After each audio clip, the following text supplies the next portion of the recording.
দর্শক আসসালামু আলাইকুম। দর্শক খেলা যোগে হাজির হয়েছি আমি আফজাল মাহমুদ।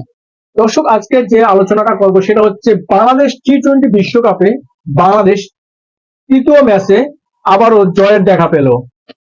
দর্শক টি-20 বিশ্বকাপে বাংলাদেশ প্রথম জয়ের সূচক ম্যাচ খেলে ফাইনালি শ্রীলঙ্কার সাথে দু প্রান্তে একটি জয় তুলে নেয়। তারপরে দক্ষিণ আফ্রিকার সাথে কিন্তু বাংলাদেশ হোঁচট খায়। শক্তিশালী দক্ষিণ আফ্রিকার সাথে হোঁচট খাওয়ার পরে দুর্বল প্রতিপক্ষ নেদারল্যান্ডের সাথে আজকে দারুণভাবে ঘুরে দাঁড়ালো ব্যর্থ শান্তর নেতৃত্বে বাংলাদেশ। দর্শক বাংলাদেশ নেদারল্যান্ডের মধ্যকার ম্যাচটি আজ নেদারল্যান্ড টসে জেতার পরে তারা ফিল্ডিং এর সিদ্ধান্ত নেয়, বাংলাদেশকে ব্যাটিং এর আমন্ত্রণ জানায়। বাংলাদেশের প্রথমে তানজিম তামিম এবং নাজমুল হাসান শান্ত ওপেনিং এ আসলো। নাজমুল হাসান শান্ত ব্যর্থ ক্যাপ্টেন বেশিক্ষণ টিকে থাকতে পারেননি। বাংলাদেশের ক্যাপ্টেন নাজমুল হাসান শান্ত এই ব্যর্থ ক্যাপ্টেন মাত্র 3 বলে 1 রান করে ফিরে যান পেভিলিয়নে। তার উত্তরসূরি হিসেবে আসে বিসিবির সন্তান লিটন কুমার দাস। সেই লিটন কুমার দাসও সেই একই পথে হাঁটে শান্তর। দর্শক লিটন কুমার দাস 2 বলে 1 রান করে ফিরে যান পেভিলিয়নে। এক প্রান্তে দাঁড়িয়ে থাকেন তানজিম হাসান তামিম।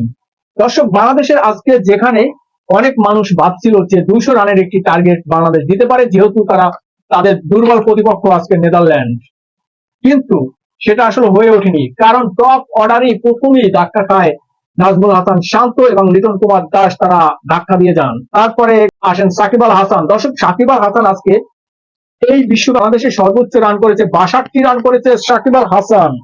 আজ বাংলাদেশের যারা সেরা পারফরমার তাদের ভিতরে সবচেয়ে 1 নম্বরে আছেন নাজমুল হাসান শান্ত, তারপর আছেন লিটন কুমার দাস। আপনাদের যদি নামগুলো আমি শোনাই: তানজিম হাসান তামিম 26 বলে 35 রান, নাজমুল হোসেন শান্ত 3 বলে 1 রান, লিটন কুমার দাস 2 বলে 1 রান,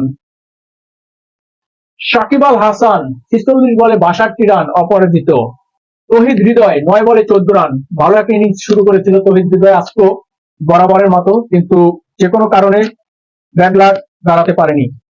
9 বলে 14 রান করে ফিরে যান মাহমুদুল্লাহ রিয়াদ। দর্শক যার কথা না বললেই নয়, বাংলাদেশের এখন সুপারস্টার, বাংলাদেশ ক্রিকেটের কিং মাহমুদুল্লাহ রিয়াদ 21 বলে 25 রান করে সীমানার পাশে ক্যাচ আউট হয়ে যান মাহমুদুল্লাহ রিয়াদ।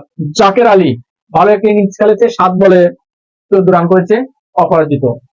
দর্শক বাংলাদেশ আজকে 159 রানের টার্গেট দেয় নেদারল্যান্ডকে, এবং নেদারল্যান্ডের ব্যাটাররা ভালোই শুরু করে শেষ সময় নেদারল্যান্ডের ব্যাটাররা আসলে হোঁচট খায়, যার কারণে ম্যাচটি সহজেই বাংলাদেশের হাতে চলে আসে। এবং বাংলাদেশের হয়ে সবচেয়ে ভালো বল করেছে মোস্তাফিজুর রহমান, 4 ওভারে 1 উইকেট 12 রান দিয়ে।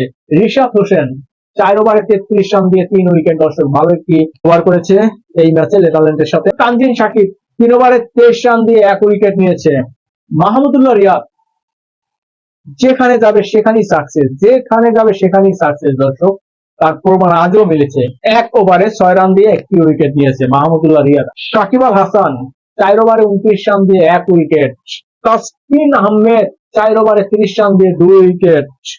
দর্শক বাংলাদেশের প্রতিপক্ষ আজকে অনেকটাই দুর্বল ছিল নেদারল্যান্ড। দুর্বল দলের সাথে আজকে বাংলাদেশ মোটামুটি ভাবে ভালো খেলেছে এবং তারা দ্বিতীয় রাউন্ডে যাওয়ার আশা বাঁচিয়ে রেখেছে।